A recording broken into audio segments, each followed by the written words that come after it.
Une fois arrivé sur les lieux, quelle était la situation? Et quand on est arrivé sur les lieux, la situation était déjà très complexe. Parce qu'en fait, nous on était prépositionnés, c'est-à-dire prêts à partir, mais le feu allait tellement vite que quand on est arrivé sur les lieux, la situation était déjà très complexe.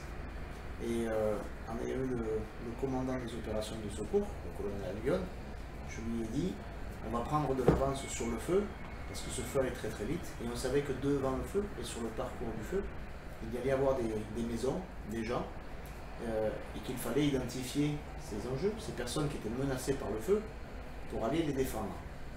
Et quand on est arrivé sur les lieux, tout d'abord on a trouvé une maison qui n'était pas très loin du feu, mais le feu allait très très vite dessus, et donc il y avait les deux propriétaires de la maison, donc un monsieur et une dame, que nous avons confiés à la police pour qu'ils les évacuent. Et en faisant le tour de la maison pour savoir ce qui risquait de brûler, on s'est aperçu qu'il y avait 3 chevaux qui étaient seuls dans leurs enclos. Et donc, nous avons encerclé la maison avec mes collègues pour empêcher que le feu la brûle. Mais malheureusement, le feu était tellement puissant qu'il a fallu à un moment donné que nous nous mettions à l'abri. On s'est mis à l'abri du temps que le feu passe, nous passe dessus, à côté, sachant qu'on était protégés, nous s'était bien mis à l'abri. Et on entendait pendant ce temps-là les chevaux qui ont eu très très peur, hein, et qui n'arrêtaient pas de hennir, de faire beaucoup de bruit et de courir dans leur enclos parce qu'ils essayaient de s'échapper, ils étaient pris dans la fumée, ils devaient avoir du mal à respirer, et à un moment donné on ne les a plus entendus. Malheureusement nous on a cru que les chevaux avaient eu un problème et qu'ils avaient brûlé avec cet incendie, et très rapidement dès que le feu est parti, on est vite sorti pour aller chercher et voir comment allaient ces chevaux. Et en fait, quand on est arrivé, ils n'étaient plus dans leur box. Ils avaient cassé la clôture et ils s'étaient échappés dans le feu. Donc nous sommes partis avec mes 4 copains, mes 4 autres collègues pompiers. On est parti les chercher et on a retrouvé donc les 3 chevaux. Donc il y avait 2 juments et il y avait un bébé, un poulain qui était tout jeune, qu'on a réussi à approcher doucement parce qu'ils avaient très très peur. Ils ne savaient pas ce qui se passait, ils ne savaient pas ce qui leur arrivait, ils ne connaissaient pas le feu.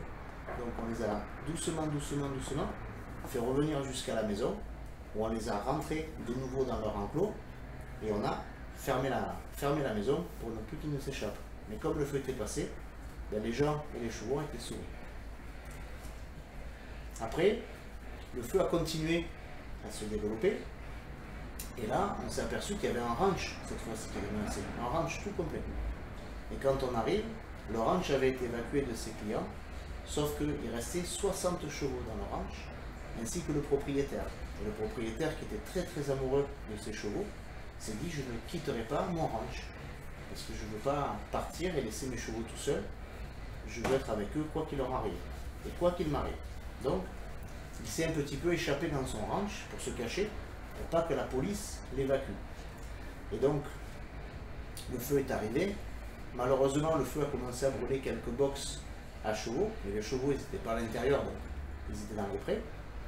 Et à un moment donné, le propriétaire, qui ne pouvait plus résister à respirer la fumée, eh bien, il est sorti de sa cachette, il est sorti, et là il était quasiment tout asphyxié. Et là à ce moment-là, le feu redoublait de violence, et donc il a fallu qu'avec un copain, on se couche dessus ce monsieur qui était juste avec des t-shirts, alors que nous on a des gros habits, on a des casques, on a des cagoules. Eh bien, ce monsieur lui avait juste un t-shirt, il a fallu qu'on se couche dessus, qu'on lui prête un masque pour respirer, pour qu'il puisse respirer pendant que le feu passe. Et là aussi c'est pareil, là c'était pas 3 chevaux, mais c'était 60 chevaux qui couraient dans tous les sens, qui faisaient beaucoup de bruit. Mais eux ils n'ont pas cassé leur enclos, le feu est passé, on a réussi à sauver le monsieur, puisqu'il n'a pas brûlé, il n'a pas été asphyxié.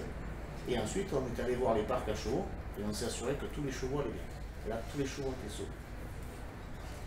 Donc, quelle a été votre réaction quand vous avez vu ça? Ben, notre réaction, c'est la réaction et l'action qu'on a eue, c'est notre métier. C'est-à-dire qu'on n'a pas trop réfléchi, on est là pour ça, on est formé pour ça, et notre devoir, c'est de porter l'assistance aux personnes et à leurs animaux, à leur maison. Donc au début, on n'a pas réfléchi, on y est allé. Mais il est vrai que quand on s'est retrouvé face à cet incendie qui était très très virulent, il a fallu nous-mêmes nous protéger, puisque je te racontais qu'on s'est un peu caché. Donc à un moment donné, on ne pouvait plus faire face, nous, à l'incendie, on a été obligé de se cacher, attendre que le feu passe un peu, pour ressortir, pour continuer à aider les gens à se sauver.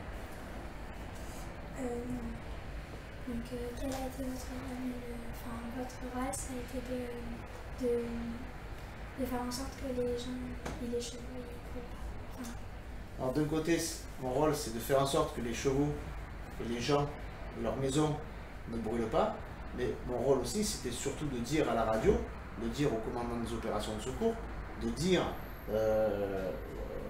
aux pompiers qu'il y avait à cet endroit-là une maison qui risquait de brûler, de dire qu'à cet endroit-là il y avait des chevaux qui risquaient de brûler, de dire qu'à cet endroit-là il y avait des gens qui étaient encore présents et qu'il fallait absolument nous envoyer des camions. Ça a été aussi ça dans mon rôle. Notre rôle, ça a été aussi d'informer le commandant des opérations de secours, de lui dire attention, à cet endroit, il faut vite intervenir parce qu'il y a des personnes qui sont en danger. Quel objectif vous étiez-vous donné en arrivant? L'objectif, c'était que toutes les personnes, que tous les gens puissent rentrer sains et saufs chez eux le soir. L'objectif, c'était de sauver toutes les personnes. Comment êtes-vous arrivé à l'atteindre? On l'a atteint avec toute notre formation, avec tout ce qu'on a appris. Ce qu'on a appris de notre métier et comment le faire.